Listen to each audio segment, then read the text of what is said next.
Bom dia com alegria. Eu cumprimento você que está aí deste lado me ouvindo, neste domingo lindo, com a graça e com a paz do nosso Senhor Jesus Cristo, amém? Amém. Irmãos, hoje eu trago um tema muito pertinente para os dias de hoje, assim como foi desde o princípio. Hoje eu venho falar sobre a comunhão em casa. Hoje eu venho falar sobre família, a comunhão em família, sendo que a família foi e sempre será o maior projeto de Deus nessa terra.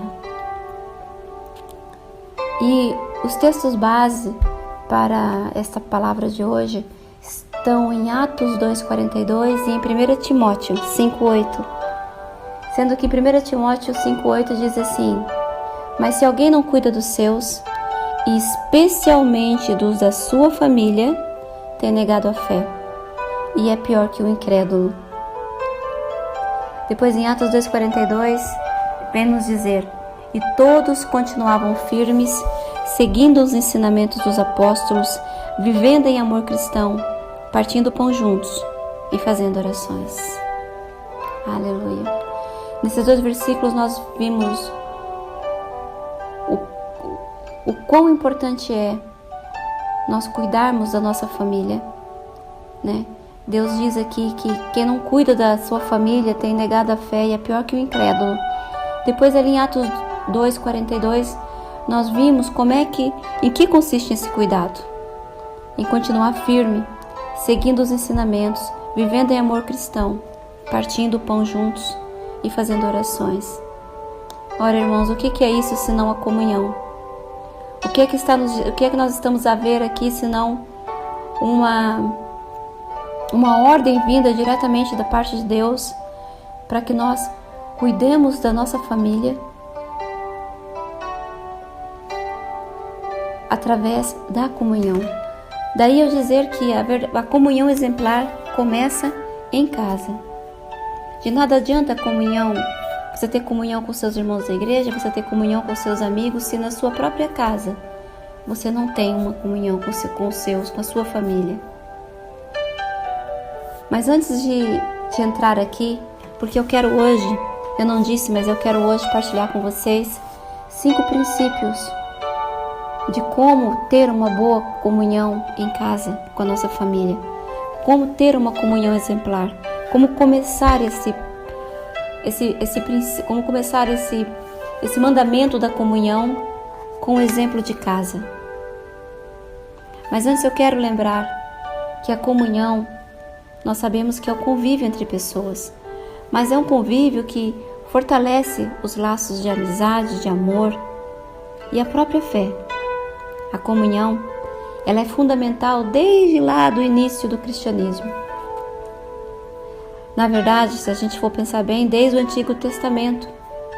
Mas hoje eu quero falar com vocês apenas do Novo Testamento, quando os cristãos precisavam se unir para sobreviver. Era a comunhão que garantia a sobrevivência, a comunhão garantiu a sobrevivência do cristianismo. Porque a perseguição dos judeus e dos romanos levou os primeiros cristãos a terem que se unir para sobreviver. Priscila e Áquila, por exemplo, hospedavam cristãos e precisavam mesmo de lugares para se esconder. Então todos aqueles cristãos que andavam viajando para levar a palavra, que precisavam de um lugar para se esconder e até mesmo para passar a noite, Priscila e Áquila faziam este trabalho de os acolher. E essa comunhão que foi criada lá no Novo Testamento, lá naquela altura dos primeiros cristãos, essa comunhão, esse um ajudando o outro, foi que ajudou a formar uma identidade cristã tão vincada como uma família. Daí nós dizermos sempre a nossa família em Cristo. Então, desde a criação, o homem foi criado foi projetado para ter comunhão. Por isso que Adão ganhou Eva como auxiliadora. E mais tarde, Cristo também nos chamou para que a gente tivesse comunhão com Ele. Em 1 Coríntios 1, no versículo 9, diz assim: Deus é fiel e chamou vocês para que vivam em comunhão com seu Filho Jesus Cristo, nosso Salvador. Então, o que são esses 5 princípios que eu resumi aqui nesse estudo para partilhar com vocês? Primeiro, não é nenhum princípio, é uma experiência, porque eu desde cedo, logo nos meus primeiros passos na fé, eu entendi que para manter a comunhão com a minha família e consequentemente com os meus irmãos na fé, eu precisava, em primeiro lugar, ter comunhão com Deus. Porque a comunhão com a minha família e com os meus irmãos dependia e depende do meu próprio testemunho da comunhão que eu tenho com Deus. Ou seja, como é que está a minha vida, como é que é a minha rotina na caminhada da fé. Porque através das nossas próprias experiências com Deus, a gente vai aprendendo a mudar a nossa vida aos poucos. Nós mudamos a nossa rotina, nós mudamos os nossos hábitos, nós mudamos a nossa maneira de falar, nós mudamos a nossa maneira de lidar com as falhas e com as afrontas que tantas vezes acontecem, é normal dentro da família. E nós passamos a valorizar cada dia mais aquilo que nos fortalece, aquilo que fortalece a nossa fé. Assim como está em Salmos 71:15, a minha boca falará sem cessar da tua justiça e dos teus incontáveis atos de salvação. Isso quer dizer que a gente tem que meditar sempre em como era a nossa vida antes de conhecer Jesus. Como é que foi o nosso encontro com Ele?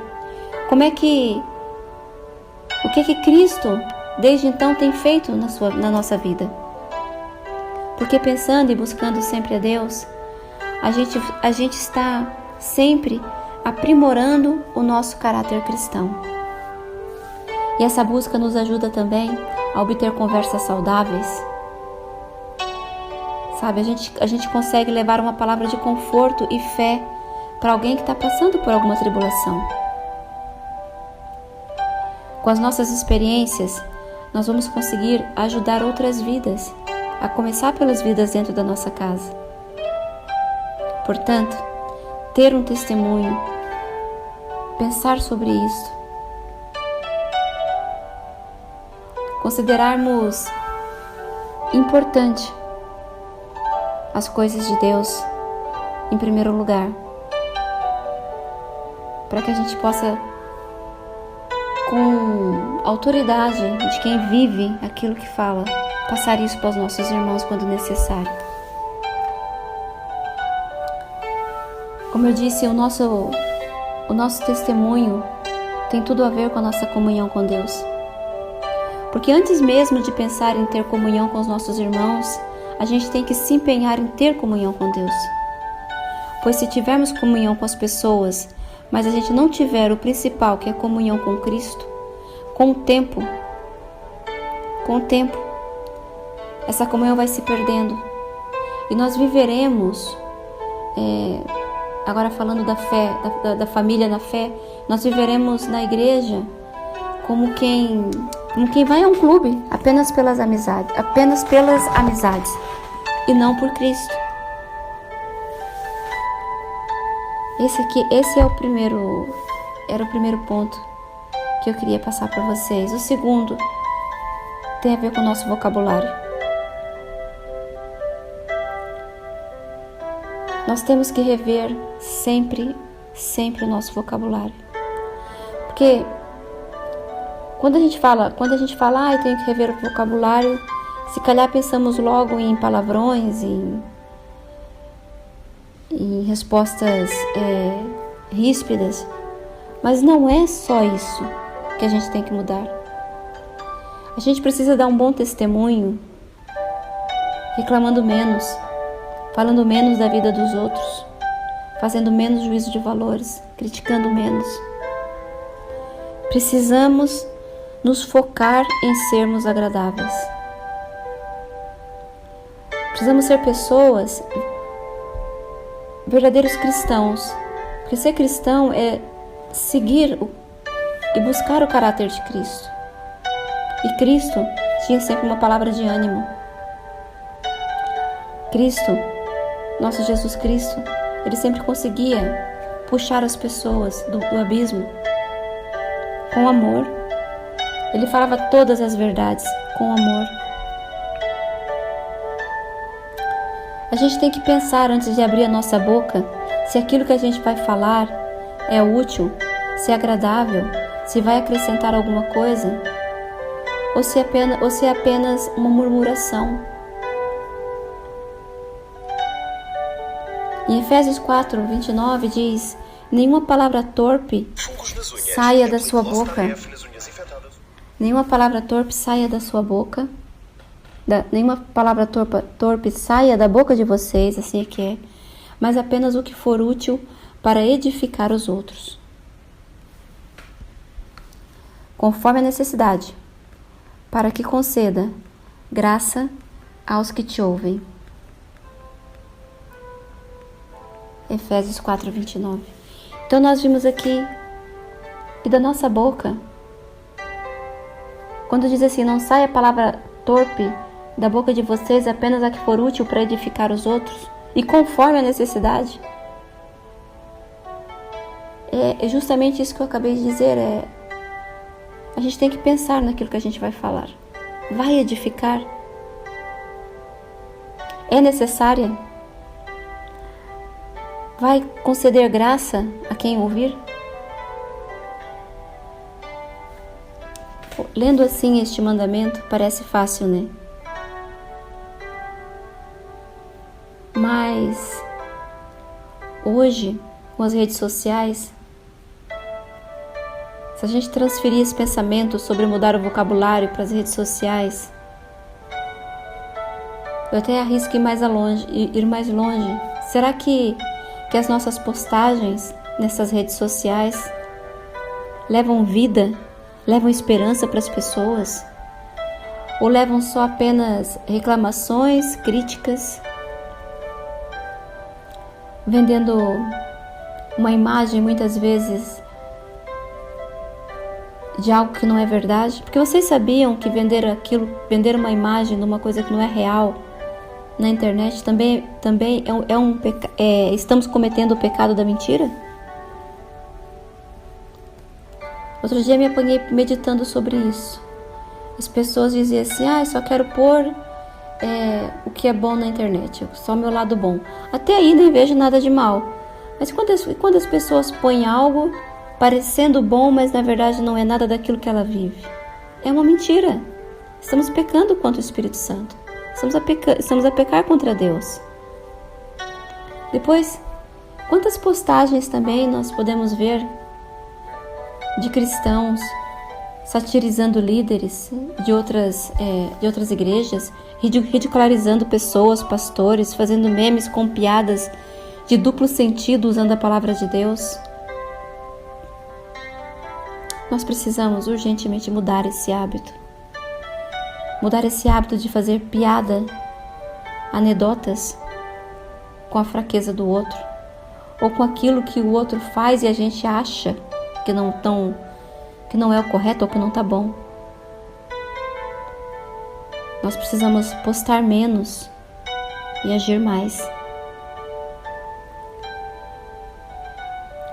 Precisamos passar menos tempo nas redes sociais e mais tempo cuidando dos nossos irmãos, cuidando da nossa família. Quantas vezes estamos na internet curtindo, criticando coisas com a nossa família do nosso lado, precisando de um like nosso? Quantas vezes estamos comungando com a internet quando deveríamos estar comungando em comunhão com a nossa família?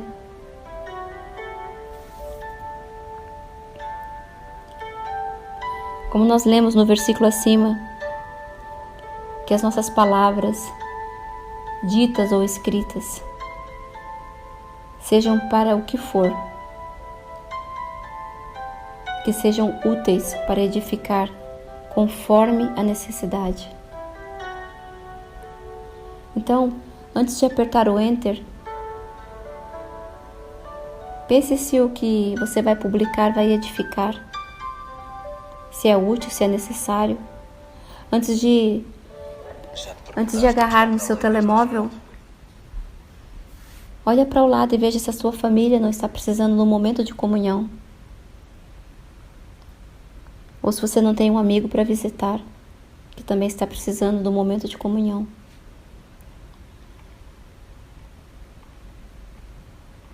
O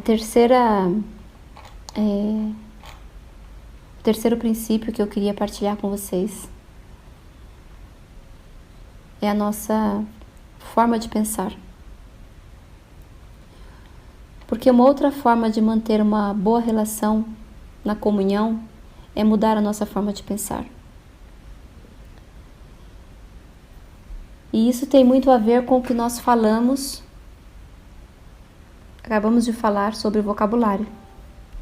Porque se vocês pararem para pensar, para a gente mudar o que nós falamos ou o que nós postamos, nós precisamos primeiro mudar a nossa forma de pensar. Em Romanos 12:2 diz assim: não se amoldem ao padrão deste mundo, mas transformem-se pela renovação da sua mente, para que sejam capazes de experimentar e comprovar a boa, agradável e perfeita vontade de Deus. Este terceiro passo, esse terceiro princípio implica muitas coisas. Nós precisamos mudar a nossa forma de querer sempre passar por cima de tudo e de todos com o nosso egoísmo. A nossa forma de, às vezes, nos acharmos melhor que os outros. A nossa forma de pensar que devemos receber recompensas imediatas por tudo aquilo que fazemos. Por isso, o primeiro princípio, ter um bom testemunho, é fundamental. Quem não tem experiências vivas com Deus não vai conseguir mudar a sua forma de pensar. E para manter uma boa comunhão, nós precisamos mudar muitas coisas no nosso pensamento. Mas o que exatamente? Somente a comunhão com Deus vai nos mostrar. Por isso, a comunhão com Deus é tão importante para a nossa comunhão com a nossa família e com os nossos irmãos. Porque à medida que a gente vai tendo comunhão com Deus, Ele vai mostrando o que é que nós temos que mudar no nosso pensamento. Em Salmos 19:14 diz que as palavras da minha boca e a meditação do meu coração sejam agradáveis a Ti, Senhor, minha rocha e meu resgatador. Neste salmo nós lemos como a relação entre a nossa forma de falar e de pensar e a nossa comunhão com Deus estão intimamente ligados. Congregando na igreja, congregando em casa, com a nossa família, lendo a Bíblia, ouvindo louvores. Certamente, inevitavelmente, a nossa forma de pensar também vai mudar. E por consequência, a nossa forma de falar, a nossa forma de agir, também vai mudar.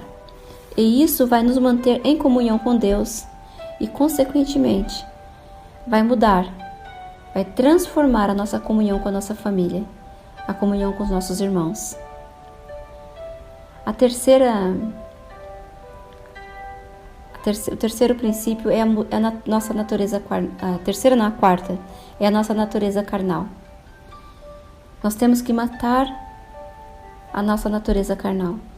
Através da nossa comunhão com Deus, nós mudamos a nossa forma de falar, nossa forma de pensar. E, consequentemente, vamos deixando comportamentos da nossa natureza carnal. Em 2 Coríntios 5,17 diz assim: portanto, se alguém está em Cristo, é nova criação. As coisas antigas já passaram, eis que surgiram coisas novas. Quando queremos fazer novas amizades, quando nós queremos ser útil até no próprio corpo de Cristo, nós precisamos mudar muitas coisas na nossa natureza. Precisamos ser mais pacientes. Precisamos saber conversar, saber ouvir, deixar o outro falar. Precisamos ser mais simpáticos, mais amorosos, mais gentis. Nós temos que mudar as nossas prioridades e, de repente, nós deixamos de ser prioridade para fazer do outro a nossa prioridade. A boa comunhão com a nossa família e com os nossos irmãos não é do dia para a noite. É algo gradual e vai exigir tempo. E hoje em dia, tempo é um artigo de luxo. Por isso é que nós temos que mudar a nossa natureza carnal. Porque quando nós fazemos, por exemplo, parte de uma igreja e nós começamos a participar na obra, ser ativos na obra, participar de ensaios, de reuniões, vai chegar alturas em que a nossa carne não vai querer ir. Não vai querer isso porque estaremos naturalmente cansados, porque trabalhamos o dia inteiro. E tantas outras desculpas que a nossa carne nos coloca, nos confronta. Mas algumas coisas vamos ter que ceder. Não estamos falando aqui em deixar os nossos compromissos como trabalho, como cuidar da nossa casa, ou até mesmo deixar de descansar o nosso corpo, a nossa mente, mas estamos falando aqui para manter a nossa comunhão com os irmãos, que para manter a nossa comunhão com os irmãos, a gente vai ter que fazer um esforço um pouco maior para matar a nossa natureza humana, a nossa natureza carnal e conseguir participar mais das atividades, participar mais das obras. Porque vai chegar um dia que o cansaço vai bater a porta. E aí é onde entra o nosso posicionamento, a nossa determinação, o nosso compromisso com Deus. E para exercer isso é sacrificando, entre aspas, a nossa carne. Porque a nossa carne vai querer descansar, mas o nosso espírito é que vai nos mover, nos motivar a não ficar na cama, a levantar e a cumprir com o nosso compromisso. O quinto princípio tem a ver com a força de vontade. E por fim, como nós vimos nos 4 passos para melhorar nossa comunhão com os irmãos, nós vamos ter que abrir mão de algumas coisas. Vamos ter que rever nossa forma de falar e nossa forma de pensar. Vamos ter às vezes que matar a nossa carne. E já vimos que tudo isso vai exigir muito esforço. Mas em 2 Timóteo 2,4 diz que nenhum soldado se deixa envolver pelos negócios da vida civil, já que deseja agradar aquele que o alistou. Por isso é que tudo começa com a nossa comunhão com Deus. Quando nós temos as nossas experiências, quando nós conhecemos a palavra e vivemos o cristianismo de fato, nós compreendemos que nenhum esforço é em vão. Vocês já imaginaram se Paulo tivesse desistido? Não vamos nos referir a Jesus, mas Paulo, que tinha uma natureza carnal e pecadora como nós. Mas ele não desistiu. Ele teve a força de vontade.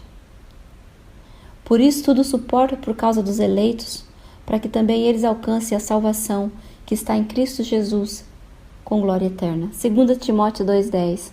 Portanto, para se ter comunhão com os irmãos, para se ter comunhão em casa, nós precisamos de força de vontade para mudar nossa rotina. E nós precisamos nos esforçar para agradar, em primeiro lugar, os outros antes de nós mesmos. E esse exercício, o exercitar desses 5 princípios, começa em casa, com a sua família. Começa na mesa da sua casa. Se você não consegue ter uma comunhão exemplar e saudável em casa, como é que você quer ter um testemunho com autoridade para ter comunhão lá fora? Foi esta a palavra que o Senhor essa semana teve a falar muito ao meu coração. A comunhão exemplar tem que começar em casa. Eu espero que esses 5 princípios que eu partilhei com vocês hoje, o do testemunho, do vocabulário, a nossa forma de pensar, o controlar, matar a nossa natureza carnal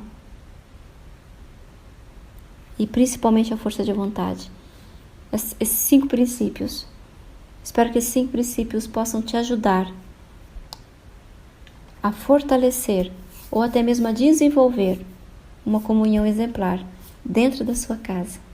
Amém, irmãos? Era essa palavra que eu queria trazer para vocês hoje.